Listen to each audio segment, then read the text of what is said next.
In short, we embarked on a mission to make America great again for all Americans. As I conclude my term as the 45th President of the United States, I stand before you truly proud of what we have achieved together. We did what we came here to do, and so much more. This week, we inaugurate a new administration and pray for its success in keeping America safe and prosperous. We extend our best wishes, and we also want them to have luck, a very important word. I'd like to begin by thanking just a few of the amazing people who made our remarkable journey possible. First, let me express my overwhelming gratitude for the love and support of our spectacular First Lady, Melania. Let me also share my deepest appreciation to my daughter Ivanka, my son-in-law Jared, and to Barron, Don, Eric, Tiffany, and Lara. You fill my world with light and with joy. I also want to thank Vice President Mike Pence, his wonderful wife Karen, and the entire Pence family. Thank you as well to my Chief of Staff, Mark Meadows, the dedicated members of the White House staff, and the cabinet, and all of the incredible people across our administration who poured out their heart and soul to fight for America. I also want to take a moment to thank a truly exceptional group of people, the United States Secret Service. My family and I will forever be in your debt. My profound gratitude as well to everyone in the White House Military Office, the teams of Marine One and Air Force One, every member of the armed forces, and state and local law enforcement all across our country. Most of all, I want to thank the American people. To serve as your president has been an honor beyond description. Thank you for this extraordinary privilege, and that's what it is, a great privilege and a great honor. We must never forget that while Americans will always have our disagreements, we are a nation of incredible, decent, faithful, and peace-loving citizens who all want our country to thrive and flourish and be very, very successful and good. We are a truly magnificent nation. All Americans were horrified by the assault on our Capitol. Political violence is an attack on everything we cherish as Americans. It can never be tolerated. Now more than ever, we must unify around our shared values and rise above the partisan rancor and forge our common destiny. 4 years ago, I came to Washington as the only true outsider ever to win the presidency. I had not spent my career as a politician, but as a builder looking at open skylines and imagining infinite possibilities.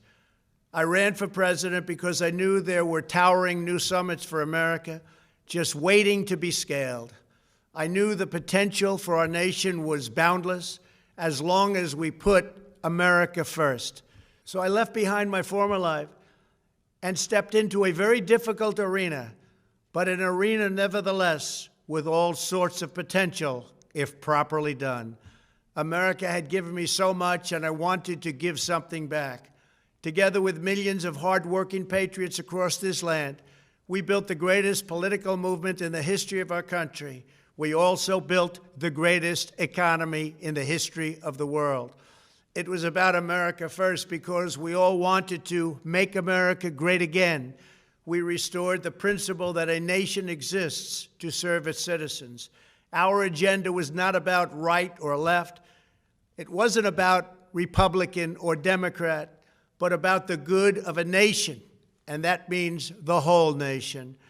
With the support and prayers of the American people, we achieved more than anyone thought possible. Nobody thought we could even come close.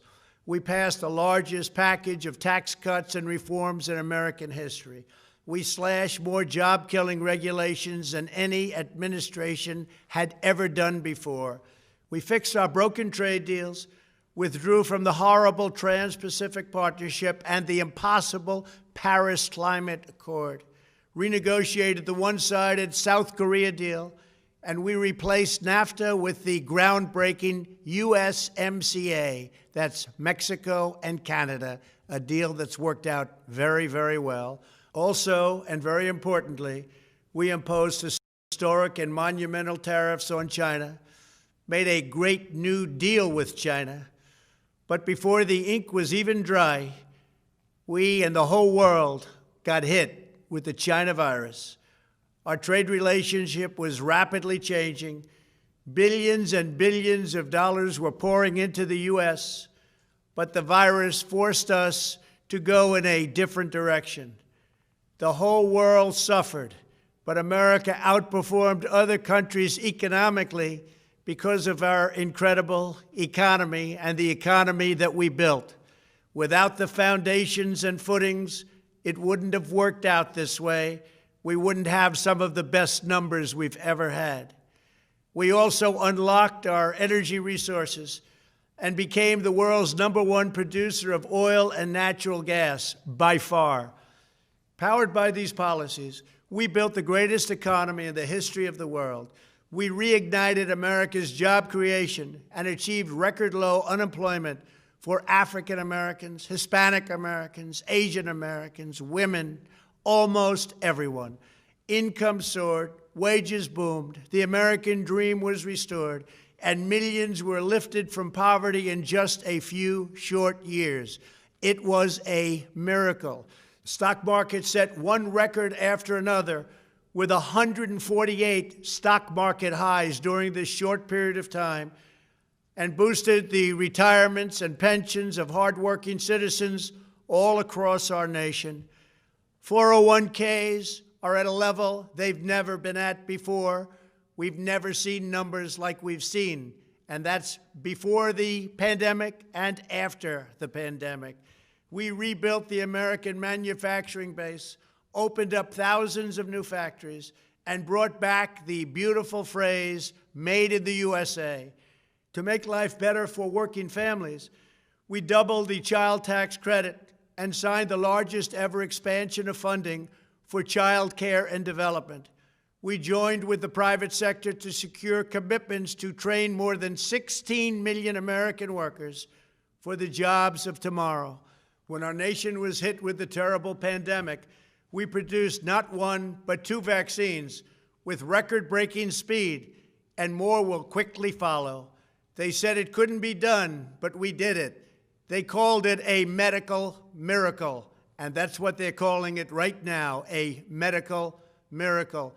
Another administration would have taken 3, 4, 5, maybe even up to 10 years to develop a vaccine.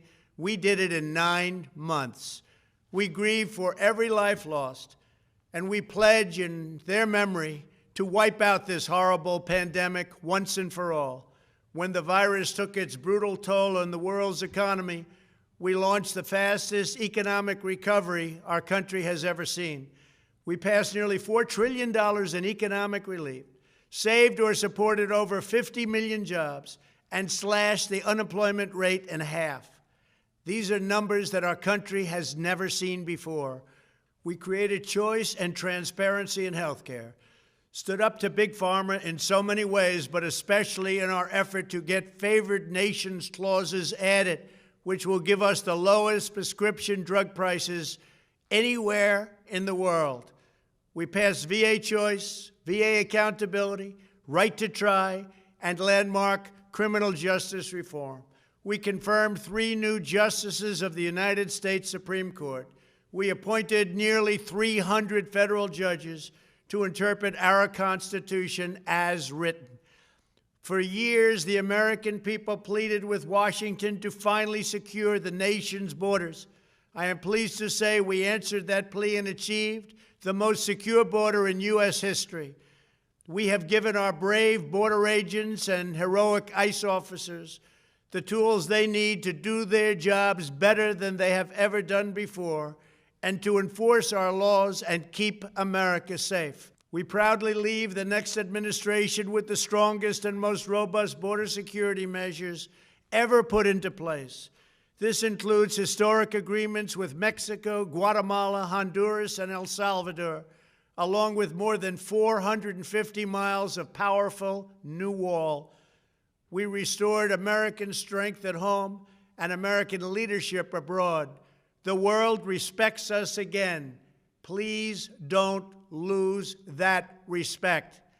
We reclaimed our sovereignty by standing up for America at the United Nations and withdrawing from the one-sided global deals that never served our interest. And NATO countries are now paying hundreds of billions of dollars more than when I arrived just a few years ago. It was very unfair. We were paying the cost for the world. Now the world is helping us. And perhaps most importantly of all, with nearly $3 trillion, we fully rebuilt the American military, all made in the USA. We launched the first new branch of the United States Armed Forces in 75 years, the Space Force. And last spring, I stood at Kennedy Space Center in Florida and watched as American astronauts returned to space on American rockets for the first time in many, many years. We revitalized our alliances and rallied the nations of the world to stand up to China like never before. We obliterated the ISIS caliphate and ended the wretched life of its founder and leader, al-Baghdadi. We stood up to the oppressive Iranian regime and killed the world's top terrorist, Iranian butcher Qasem Soleimani. We recognized Jerusalem as the capital of Israel and recognized Israeli sovereignty over the Golan Heights. As a result of our bold diplomacy and principled realism, we achieved a series of historic peace deals in the Middle East. Nobody believed it could happen. The Abraham Accords opened the doors to a future of peace and harmony, not violence and bloodshed. It is the dawn of a new Middle East, and we are bringing our soldiers home. I am especially proud to be the first president in decades who has started no new wars. Above all, we have reasserted the sacred idea that in America, the government answers to the people. Our guiding light, our North Star, our unwavering conviction has been that we are here to serve the noble, everyday citizens of America. Our allegiance is not to the special interests, corporations, or global entities. It's to our children, our citizens, and to our nation itself.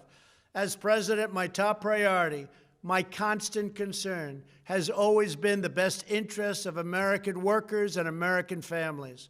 I did not seek the easiest course. By far, it was actually the most difficult. I did not seek the path that would get the least criticism. I took on the tough battles, the hardest fights, the most difficult choices, because that's what you elected me to do. Your needs were my first and last unyielding focus. This, I hope, will be our greatest legacy. Together, we put the American people back in charge of our country.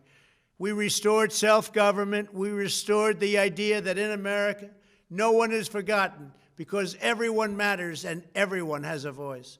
We fought for the principle that every citizen is entitled to equal dignity, equal treatment, and equal rights, because we are all made equal by God.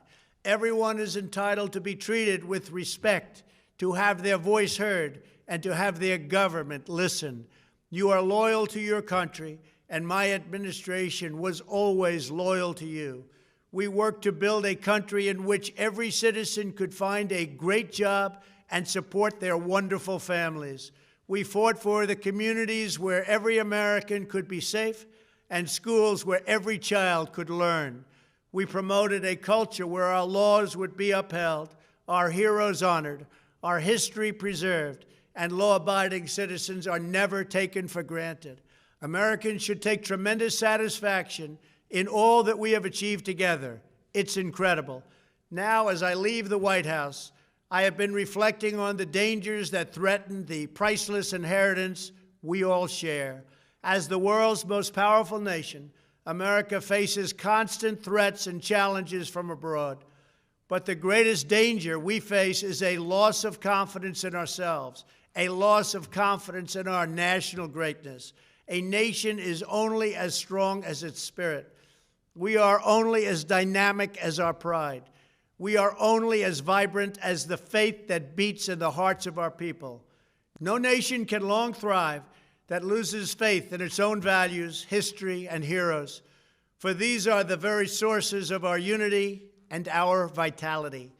What has always allowed America to prevail and triumph over the great challenges of the past has been an unyielding and unashamed conviction in the nobility of our country and its unique purpose in history. We must never lose this conviction. We must never forsake our belief in America. The key to national greatness lies in sustaining and instilling our shared national identity. That means focusing on what we have in common, the heritage that we all share. At the center of this heritage is also a robust belief in free expression, free speech, and open debate. Only if we forget who we are and how we got here could we ever allow political censorship and blacklisting to take place in America. It's not even thinkable. Shutting down free and open debate violates our core values and most enduring traditions. In America, we don't insist on absolute conformity or enforce rigid orthodoxies and punitive speech codes. We just don't do that. America is not a timid nation of tame souls who need to be sheltered and protected from those with whom we disagree. That's not who we are. It will never be who we are. For nearly 250 years, in the face of every challenge, Americans have always summoned our unmatched courage, confidence, and fierce independence. These are the miraculous traits that once led millions of everyday citizens to set out across a wild continent and carve out a new life in the Great West. It was the same profound love of our God-given freedom that willed our soldiers into battle and our astronauts into space. As I think back on the past 4 years, one image rises in my mind above all others. Whenever I traveled all along the motorcade route, there were thousands and thousands of people. They came out with their families so that they could stand as we passed and proudly wave our great American flag. It never failed to deeply move me.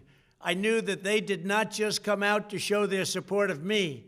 They came out to show me their support and love for our country. This is a republic of proud citizens who are united by our common conviction that America is the greatest nation in all of history.